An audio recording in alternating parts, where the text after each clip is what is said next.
रहमानिर्रहीम। अस्सलाम वालेकुम स्टूडेंट्स, क्या हाल हैं? सब ठीक ठाक हैं? डियर स्टूडेंट्स, हमने स्टार्ट किया हुआ था E1CB reactions, elimination unimolecular conjugate base reactions.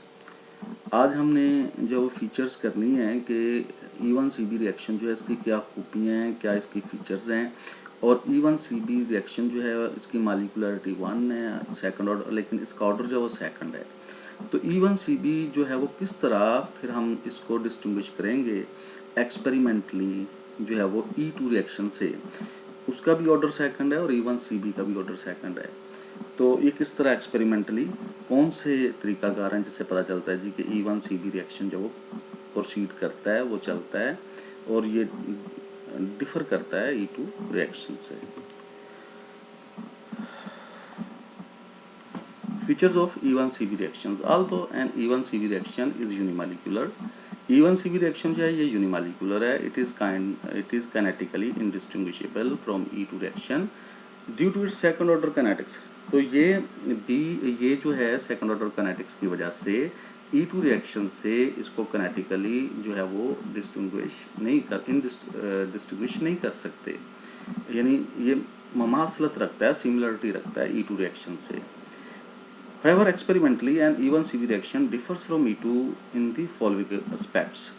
लेकिन E1CB reaction experimentally E2 reaction से ये तफसील पहलुओं की वजह से ये मुख्तलिफ है।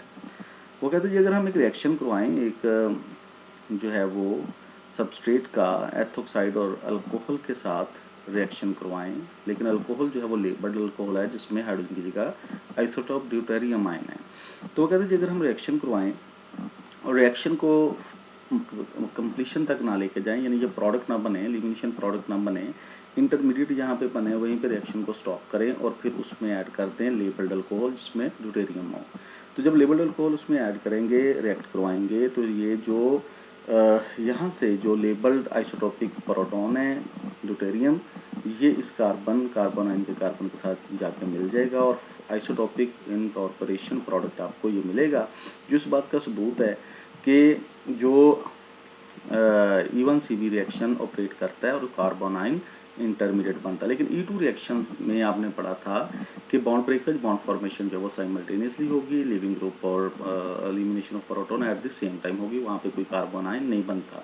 लेकिन ये जो आइसोटोपिक लेबलिंग से ये जो प्रोडक्ट बनता है, ये इस बात का सबूत है कि कार्बन आयन बनता है और जो कि E2 मैकेनिज्म से डिफर करता है, और इस तरह ये इस बात का सबूत है ये वाला रिएक्शन कि E1CB रिएक्शन जब वो ऑपरेट करता है। Since the first step of E1CB process is reversible, पहला स्टेप E1CB रिएक्शन का कार्बन आयन का बनना और एलिमिनेशन ऑफ प्रोटॉन जो है ये रिवर्सिबल है, स्लो है।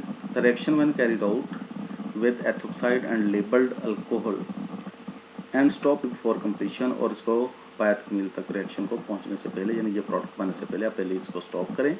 One can isolate the unreacted substrate having been incorporated with deuterium. आप एक ऐसा प्रोडक्ट जो वो हासिल कर लेंगे जिसमें ये अल्कोहल का जो आइसोटोपिक प्रोटॉन है या ड्यूटेरियम है ये प्रोडक्ट में आ जाएगा। This speaks about the formation of carbon ion, ये प्रोडक्ट का बनना इंटरमीडिएट से जब उसको ट्रीट किया ये लेबल्ड अल्कोहल से, और इस प्रोडक्ट का बनना जिसमें ये आइसोटोप आए ड्यूटेरियम। तो इस बात का ये सबूत है कि रिएक्शन जो है वो उसमें कार्बन आयन बनता है E1CB में, एंड E2 रिएक्शन के ये रूल्स आउट है, therefore rules out E2 reaction, यानी E2 रिएक्शन फिर नहीं होता है, इसके ये चीज़ खिलाफ है, अगेंस्ट द रूल है। अच्छा, इसी तरह वो कहता है जी अगर सेकंड फीचर जो है ये, as in E1CB process the carbon hydrogen bond breaks is not involved in the rate determining step. E1CB reaction में जो कार्बन हाइड्रोजन बॉन्ड ये ब्रेक करता है फर्स्ट स्टेप में, ये वाला पहला स्टेप, रेट डिटरमिनिंग स्टेप में ये इन्वॉल्व नहीं होता। Only the secondary kinetic isotope effect should be observed. लेकिन रेटो रिएक्शन को वो कहता है जी अगर आपने करना है, चेक करना है इस केस में E1CB में, तो आपको फिर सेकेंडरी काइनेटिक इफेक्ट जो है, यानी लिविंग ग्रुप जो है उसकी ब्रेकेज को आपको जो है वो कंसीडर करना होगा। शुड बी वाइल, यानी उसमें आइसोटोपिक इफेक्ट जो है वो ऑब्जर्व नहीं होता, प्राइमरी आइसोटोपिक इफेक्ट ऑब्जर्व नहीं होता। आपने प्रीवियस लेक्चर में पढ़ा था कि अगर हाइड्रोजन की जगह अगर first step rate determining step है, जैसे E1 रिएक्शंस में आपने किया था, फर्स्ट स्टेप अगर रेट डिटरमिनिंग स्टेप है तो उसमें जो अगर हाइड्रोजन की जगह आप ड्यूटेरियम इस्तेमाल करें तो रिएक्शन की रफ्तार में वेरिएशन आती है, कमी हो सकती है। लेकिन अगर वो कहते हैं जी यहाँ पे E1CP में अगर हाइड्रोजन की जगह ड्यूटेरियम इस्तेमाल कर भी लिया जाए तो रिएक्शन की रफ्तार में इतना वेरिएशन नहीं होती।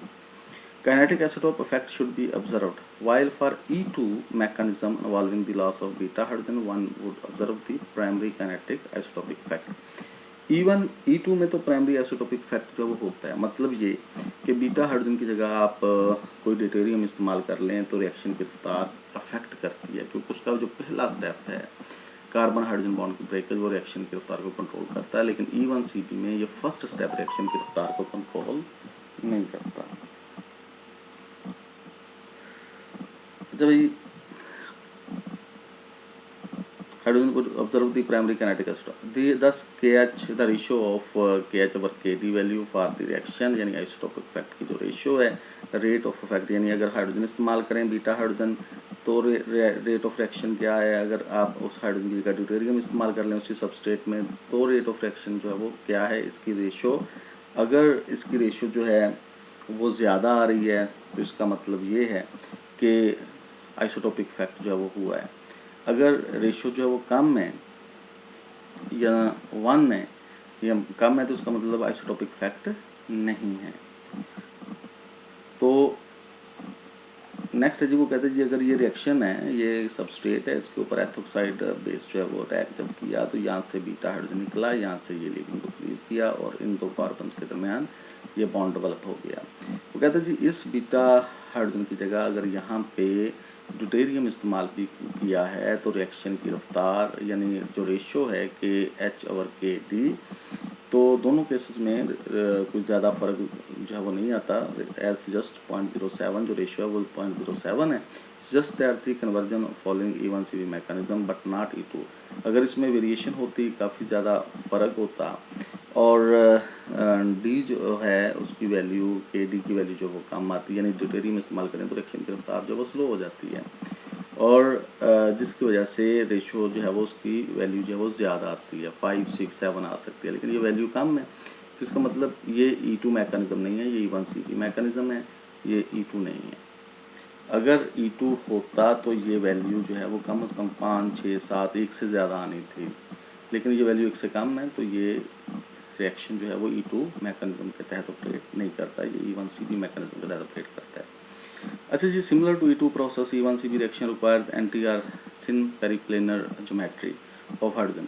यहाँ इसका मतलब यह है कि E2 की तरह E1CP जो है उसमें हाइड्रोजन और लीविंग ग्रुप ऑपोजिट साइड पे सबस्ट्रेट में होने चाहिए and the leaving group so that the p orbital holding 2 electrons on the anionic carbon, जो एनायनिक कार्बन बनता है उसमें जो इलेक्ट्रॉन्स हैं p ऑर्बिटल पे and the developing p orbital on departure of the leaving group, और जो leaving group leave करता है उससे जो p ऑर्बिटल बनता है में overlap properly to form the pi bond, तो वो ओवरलैप करेंगे और पाई बॉन्ड जो है वो डेवलप हो सकता है। तो ये चीज़ भी क्योंकि ये E2 में भी ऐसे ही होता है, लेकिन E1CP में कार्बन आयन बनने के बाद जब ये चीज़ ओवरलैपिंग और पाई बॉन्ड बनता है, डबल बॉन्ड बनता है, तो ये E1CP को जो है वो सपोर्ट करता है ये स्टेप भी। इस तरह when a neutral base like triethyl amine is used, E1CP mechanism may be operated through the formation of carbon ion pair intermediate। वो कहते हैं जी अगर आप बेस जो है वो ट्राईथाइल अमाइन इस्तेमाल करें तो E1CP मैकेनिज्म में जो इंटरमीडिएट कार्बन आयन बनता है साथ उसके एक आयन भी बनेगा, मतलब ये कि ये ट्राईथाइल अमाइन इस सबस्ट्रेट से प्रोटॉन पिक करेगा और ये एक आयन बन जाएगा, और जो एनाइन है एक सबस्ट्रेट एनाइन फॉर्म में कार्बन आयन फॉर्म में आएगा तो दरमियान में कार्बन आयन और आयन पेयर ये बनेगा, यानी ये आपका सबस्ट्रेट है, ये ट्राईथाइल अमाइन है, इसने ये प्रोटॉन यहाँ से पिक किया और ये E3NH पॉजिटिव बन गया, ये आयन बन गया और ये कार्बो आयन इंटरमीडिएट, तो वो कहते हैं ये कार्बन आयन आयन पेयर इस तरह बन जाएगा। This type of reaction is more probable with olefinic substrate rather than its saturated analogue. वो कहते हैं जी इस तरह का रिएक्शन जो है वो ज़्यादातर होता है ओलिफेनिक जिनमें कार्बन कार्बन डबल बॉन्ड्स हैं उन सबस्ट्रेट्स में, rather than its saturated analogue. अगर इससे ऐसा कोई सैचुरेटेड एनालॉग है यानी जिसमें सिंगल बॉन्ड्स हैं उसमें ये ज़्यादा ऑपरेट नहीं करता ये मैकेनिज्म, ज़्यादातर ये डबली बॉन्ड में ऑपरेट करेगा और प्रोडक्ट में फिर ट्रिपल बॉन्ड डेवलप होगा। Due to the higher stability of the conjugate base, इसकी वजह ये है कि जब डबल बॉन्ड होगा ओलिफेनिक सबस्ट्रेट में जो कार्बोनाइन बनता है तो इसकी फिर स्टेबिलिटी ज़्यादा हो जाती है, ज़्यादा स्टेबल बनता है due to pi bond present in the substrate. इस वजह से ओलिफेनिक में ये ज़्यादा फेवरेबल है ये ion pair mechanism due to the stability of the intermediate. Due to higher stability of the conjugate base in the former का मतलब यह कि ये जो ओलिफेनिक सबस्टेट है इसके में ये स्टेबिलिटी ज़्यादा डेवलप होती है, where the negative charge resides on the sp2 carbon, जहाँ पे नेगेटिव चार्ज जो ये वाला नेगेटिव चार्ज है ये sp2 कार्बन के ऊपर रिजाइड करता है। तो dear student these are the features of E1CB reaction. तो that is the end of today's lecture. Allah Hafiz students.